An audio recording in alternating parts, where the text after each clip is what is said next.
তো হ্যালো বন্ধুরা, তো আমি কিন্তু আজকে মামার বাড়িতে চলে এসেছি। আর আজকে ছাদে এসেছি। ছাদে এসে দেখি যে পুরো কালো হয়ে গেছে চারিদিকে, এপাশ এপাশ সব দিকটা কালো হয়ে গেছে। এত কালো হয়ে গেছে বুঝতে পারছি না। বৃষ্টি আসবে তো তোমাদের আরও ভিউটা দেখিয়ে দিই। প্রচুর কালো হয়ে গেছে চারিদিকে মেঘ। তো এই দেখো বন্ধুরা, চারিদিক কালো হয়ে গেছে। এদিকটা এত কালো হয়ে গেছে, এইখানে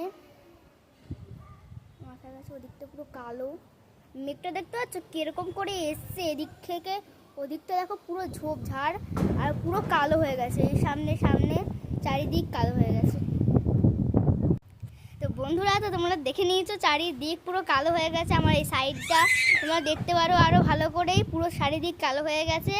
তো তো বৃষ্টি আসার সম্ভাবনা আছে নাকি নেই জানি না। যদি বৃষ্টি আসে তো পরে মিনি ব্লগে তোমাদের আবার বৃষ্টিটা দেখিয়ে দেবো যে বৃষ্টি পড়ছে। তো এখনের মতো বাই বাই। আরেকবার দেখে নাও তোমরা, সব দিকটা দেখে নিয়েছো, এত কালো হয়ে গেছে। তো টাটা।